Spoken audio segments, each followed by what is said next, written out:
नमस्कार सभी को। ऑनलाइन क्लासेस में एक बार फिर से आपका स्वागत है।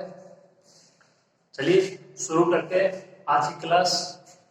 इससे पहले आपको बता दें कि जो आपका कल वाला क्वेश्चन था उसी का दूसरा पार्ट आज देख रहे हैं। ठीक है, दोनों इंपॉर्टेंट है। एक आपको कल करवा चुके हैं, एक आज ही हो जाएगा। दोनों का जो तरीका है वो सेम है। अगर कल वाला आपके याद है, अच्छे से समझ में आया है, तो ये भी आराम से हो जाएगा, ऐसी कोई भी दिक्कत नहीं होगी। ठीक है, क्योंकि जो इसकी लैंग्वेज है वो सेम रहेगी, केवल कुछ मान है जो आपको चेंज करने हैं, सोचने पड़ेंगे कि यहाँ पे क्या परिवर्तन हो सकता है। ठीक है, तो वो तो आपको करना ही पड़ेगा।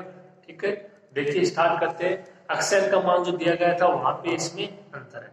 1 + 1/3, 1/5, इसके बाद क्या जाएगा 1/7, 1/9, इस तरीके से 1/2n - 1 n बराबर 1 रखोगे 1, 2 रखोगे 1/3, 3 रखोगे 1/5।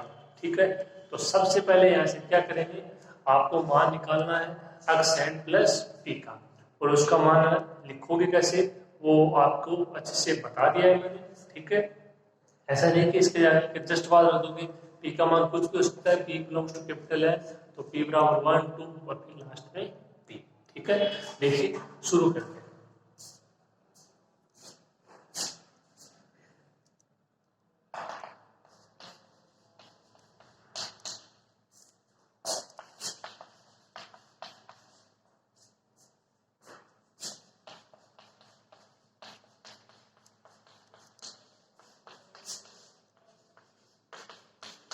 अब इसके आगे का पद क्या आएगा, देखो n की जगह क्या रखेंगे n+1, तो क्या हो जाएगा ये n की जगह प्लस रखेंगे 2n+2 - 1, तो 2n+1।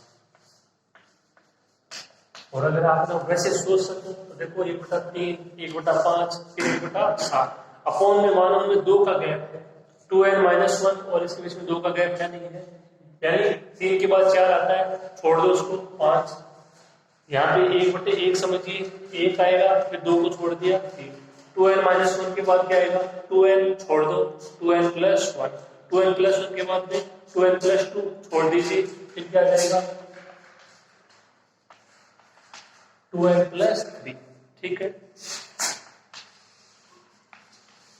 लास्ट में n की जगह क्या रखेंगे n+p, n+p, तो 2 है 2n+2p - 1, 2n+2p - 1। तो ये इंपॉर्टेंट है, x n+p का मान आपको सही लिखना आना चाहिए। ठीक है,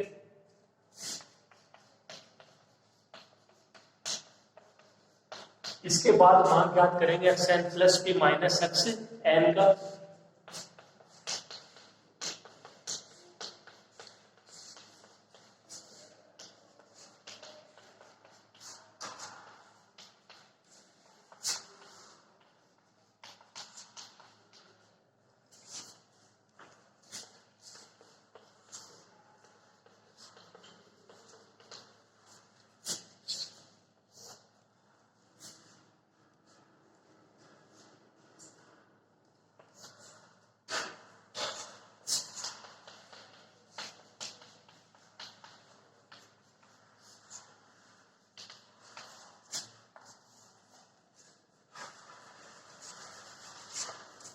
ये x n+p का मान और ये x n का मान, ये सारे काम कैंसिल हो जाएंगे।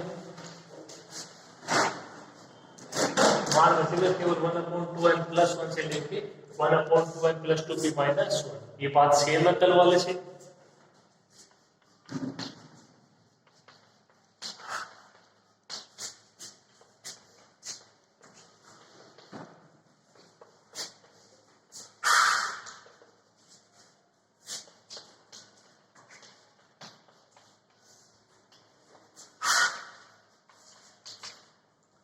मान क्या बच जाएगा x n+p - x n का 1/2n+1 + 1/2n+3 + ... 1/2n+2p - 1। ठीक है, इतना इसका मापा ले लेते हैं दोनों तरफ।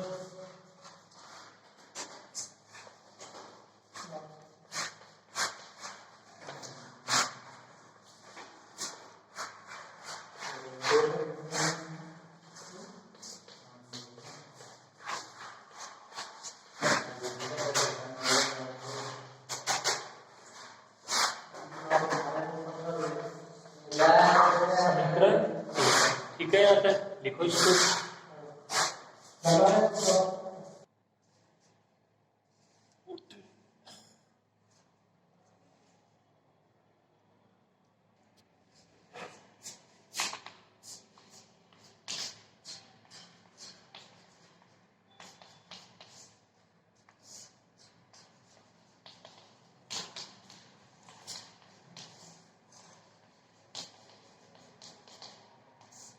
ये मापांक का मान है, ये ज्ञात करते हैं जब p बराबर क्या हो, n हो।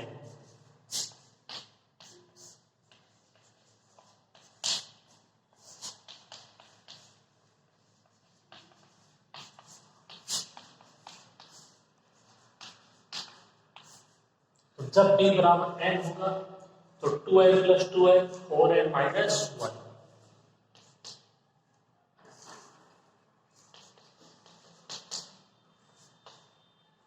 यहाँ इसको ऊपर ही लिख लीजिए,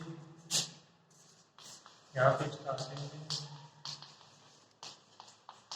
जब p बराबर n हो तो समीकरण 1 से इसके RHS को हल कर लेते हैं वही तरीका से। ठीक है, ये दोनों बराबर है तो वो इसका भी मान आ जाएगा। ठीक है, अब इधर मानों को देखिए, आपने कल यहाँ से को परिभाषित किया था 2n से, 2n से ये मान छोटा है या बड़ा है। अब लास्ट मान देख लीजिए 4n माइनस 1। ठीक है, तो इसको 2n की बजाय 4n से करेंगे तो ये आसान रहेगा। ठीक है, देखिए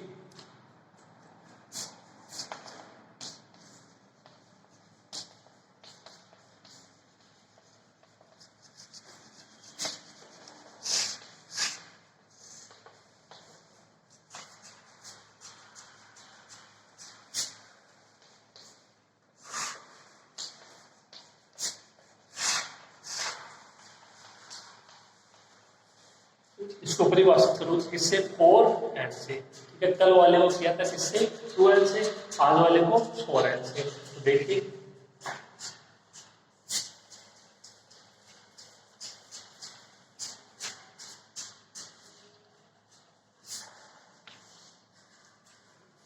फोर एन की बात करें और इसकी बात करें, n बराबर 1 रखो, 1/4, n बराबर 1 रखो, 1/3। ठीक है, 1/3 बड़ा हो जाएगा किससे, 1/4 से। n बराबर 2 रखो, 1/8, n बराबर 2 रखो, 1/5, 1/5 बड़ा हो जाएगा। इसी प्रकार ये पद भी बड़ा होगा किससे, 1/4n से। ये पद भी बड़ा होगा 1/4n से।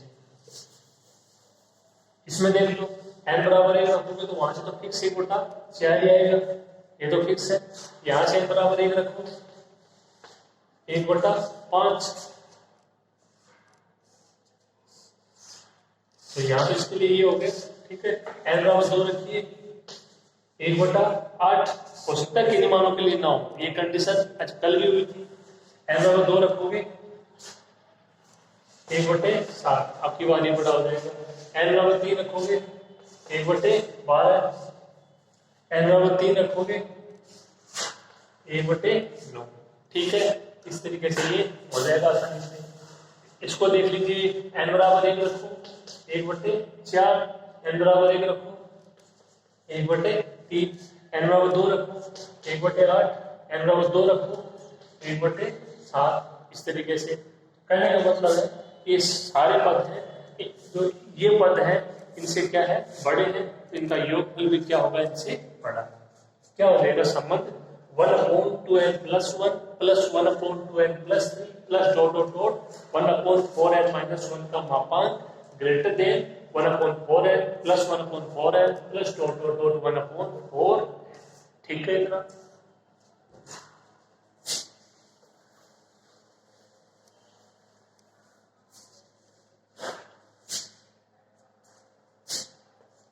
यहां से कॉमन आ जाएगा 1/4n और क्या बच जाएगा 1 + 1 डॉट डॉट डॉट +1। और ये कितनी बार होगा, n बार होगा। ये कितनी बार होगा, n बार।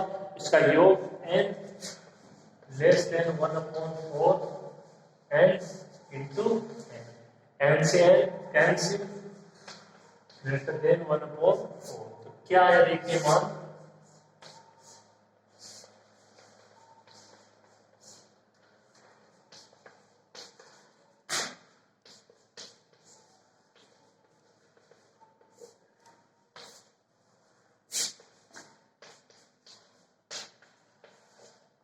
1/2n+1 plus 1/2n+3 plus dot dot dot 1/4n-1 का मापांक ग्रेटर देन होगा 1/4 से। 1/4 से मान क्या होगा? बड़ा होगा।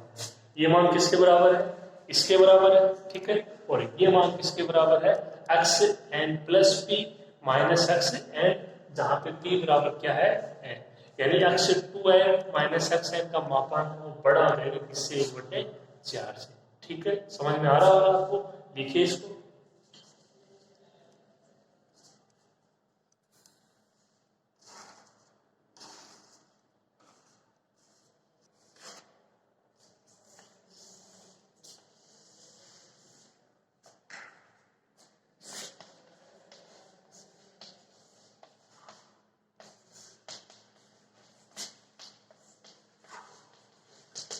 समीकरण 2 वह समीकरण 3 से ये दोनों बराबर है, तो यहां से क्या लिखोगे?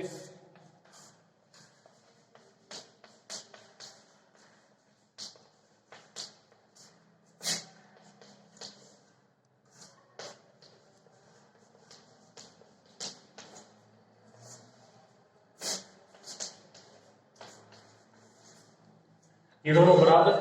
और जब इसका मान 1/4 से बड़ा है तो इसका मान भी 1/4 से बड़ा होगा। 1/2n+1 plus 1/2n+3 plus dot dot dot 1/2n+2p-1 का मापांक। याद रहे, जहां p बराबर क्या है? n। हम p के किसी n के लिए इन अनुक्रमों को प्रूफ कर रहे हैं कि ये अभिसारित है या नहीं।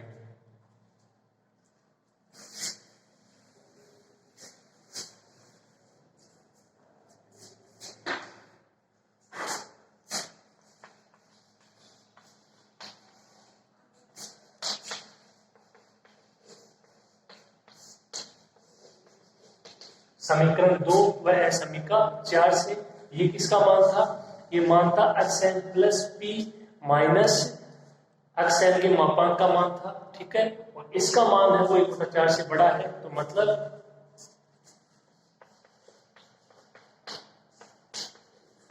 xn+p माइनस xn के मापांक का मान भी होगा 1/4 से बड़ा। यहां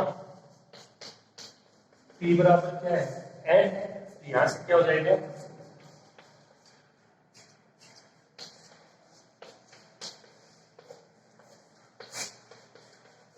xn+n माइनस xn का मापांक ग्रेटर देन 1/4 या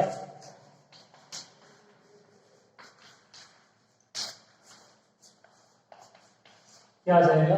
x2n माइनस xn का मापांक ग्रेटर देन 1/4। तो आप देख सकते हो इसका जो प्रोसेस है वो बिल्कुल कल वाले क्वेश्चन की तरह है। थोड़ा सा चेंज करना है, सोचना होगा कि कल 2n से किया था तो आज इसको 4n से कर लेते हैं, ठीक है। कंडीशन आपको अप्लाई करनी है, ठीक है। वो n के जो मान है उनके लिए क्या होनी चाहिए? सही होनी चाहिए, ठीक है। आप लिखिए इसको।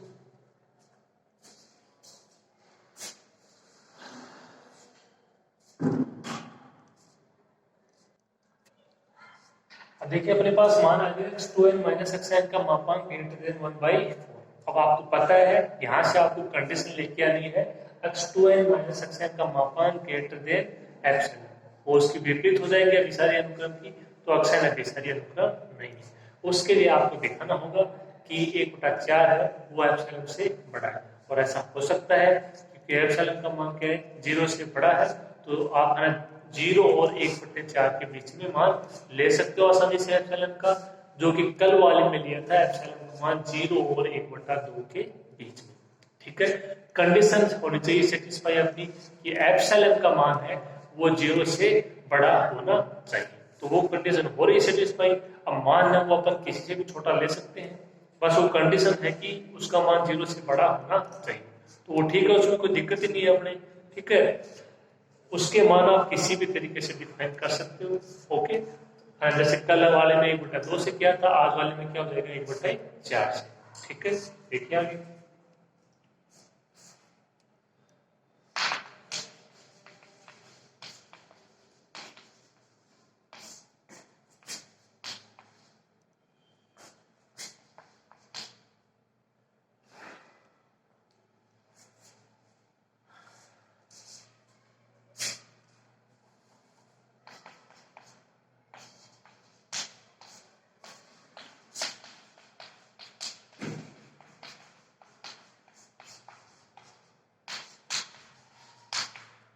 किसी epsilon switch epsilon greater than 0 का चयन इस प्रकार से करते हैं ताकि पहली कंडीशन तो ये कि भाई उसका मान 0 से बड़ा होना चाहिए, तो 0 से बड़ा है, और यहाँ पे क्या देगा लेस देन 1/4। इससे पहले वाले में क्या आया था 1/2। ठीक है, तो ये थोड़ा सा चेंज करना है आपको, ये अकॉर्डिंग टू आपको क्वेश्चन की लैंग्वेज के अनुसार चलना ही होगा।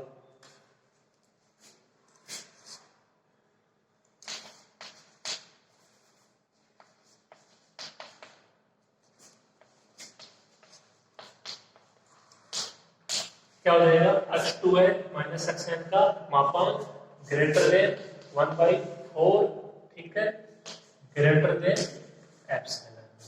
ठीक है, इतना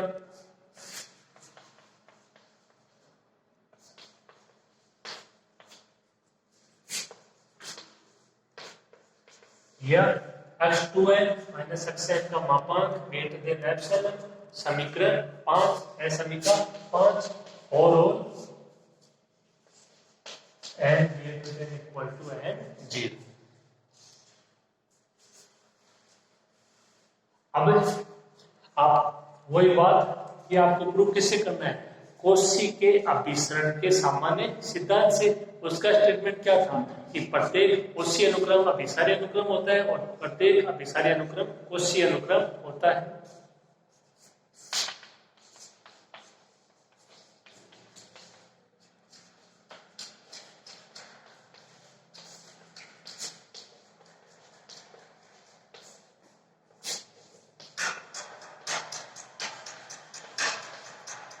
कोशी के अभिसरण के सामान्य सिद्धांत से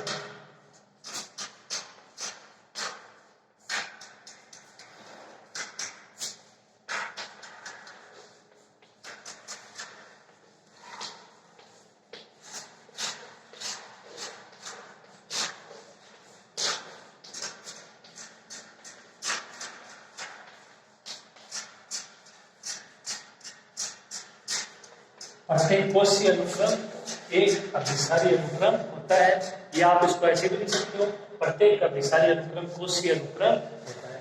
ठीक है, इतना उसमें कोई दिक्कत नहीं होनी चाहिए।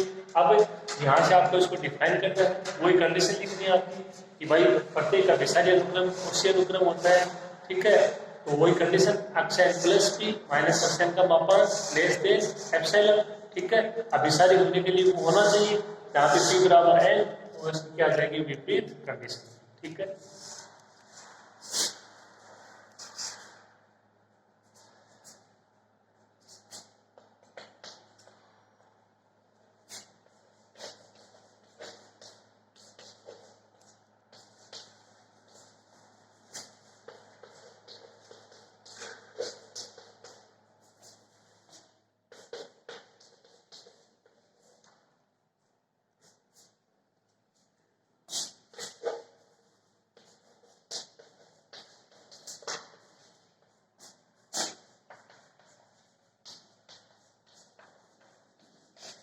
थोड़ी सी लैंग्वेज लिख देते हैं। किसी स्विच एप्सिलॉन ग्रेटर देन 0 के संगत there exist and 0 belongs to n इस प्रकार है कि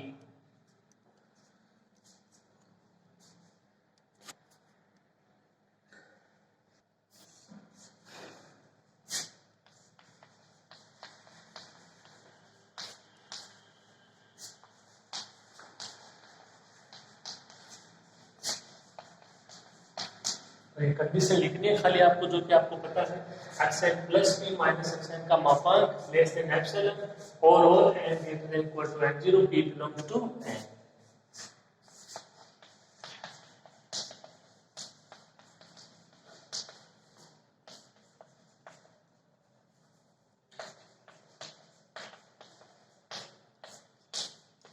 क्या हो जाएगा जब p बराबर n होगा तो xn plus n minus xn का मापांक लेस देन एप्सिलॉन, या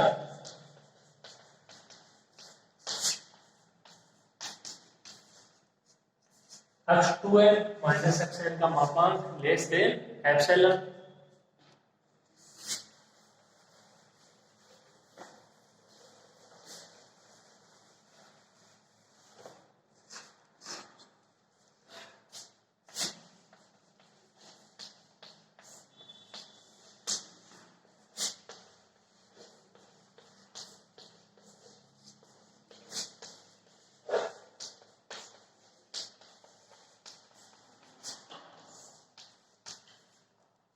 असमिका 5 है वो असमिका 6 की क्या है, विरोधाभासी है।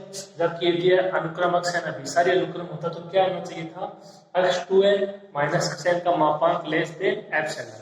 यदि अनुक्रमक से अभिसारी होता और अपने पास जब p बराबर n अपन ने वहां पे मान लिया तो अपना क्या आया, x2n माइनस xn का मापांक ग्रेटर देन एप्सिलॉन। दोनों एक दूसरे की विपरीत कंडीशन।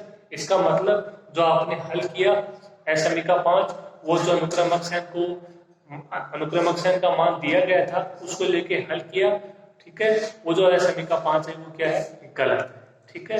इसका मतलब अनुक्रमक सेन है वो अभिसारी अनुक्रम नहीं है, क्योंकि अगर अभिसारी होता तो क्या आना चाहिए था, x2n माइनस xn का मापांक लेस देन एप्सिलॉन।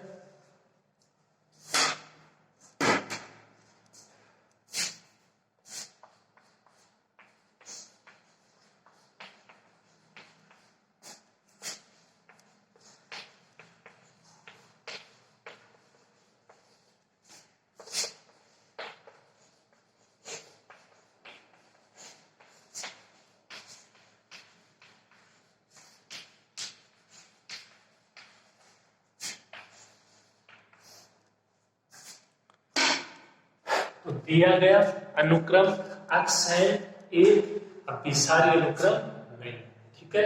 समझ में आपके आ गया होगा, इतना कोई मुश्किल नहीं है, ठीक है। तो ये 2 क्वेश्चन थे और दोनों क्वेश्चन है वो सेम लैंग्वेज के थे, थोड़ी सी आपको इसमें संख्या चेंज करनी है।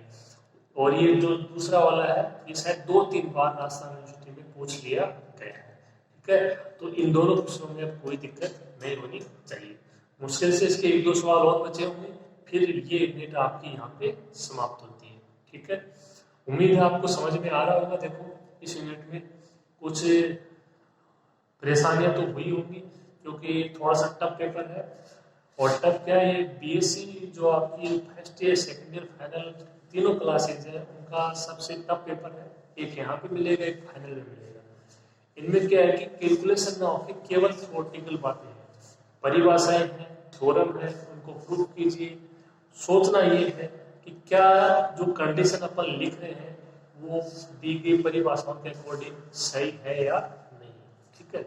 अगर ये कुछ 3-4 बातें हैं ये आपके दिमाग में बैठ जाती हैं तो कोई दिक्कत नहीं आएगी, क्योंकि हो सकता है जो आप मान लिख रहे हो वो सारे मानों के लिए संतुष्ट ना हो, लेकिन वो किसी न किसी मान के लिए तो संतुष्ट होना ही चाहिए। तो ये कुछ बातें हैं जो आपको अपने दिमाग में बैठानी होंगी, ठीक है। उसके बाद यहाँ पे कोई दिक्कत नहीं। सारी चीजें देखो एक जैसी नहीं होती है, कुछ आसान है। यहाँ पे जैसे आपका सेकंड पेपर है, थर्ड पेपर है, बहुत ही आसान पेपर है, ठीक है। केवल आपको अवकलन समाकलन करना है और कुछ भी नहीं करना है, ठीक है। लेकिन ये फर्स्ट पेपर आपका थोड़ा टफ पेपर है, आप इसको थोड़ा सा टाइम दीजिए, आराम से हो जाएगा। तो आज की क्लास में अभी इतना ही हो पाएगा, ठीक है। नेक्स्ट क्लास में जो इसका बचा कुचा पोर्शन है वो अपन करेंगे, जो इसके क्वेश्चन रहेंगे। फिर अपन अगली क्लासों में इसकी सेकंड यूनिट थर्ड यूनिट भी पढ़ते जाएंगे। तो आप इसको पढ़ते रहिए कंटिन्यू, ओके। आज की क्लास के लिए इतना ही, धन्यवाद।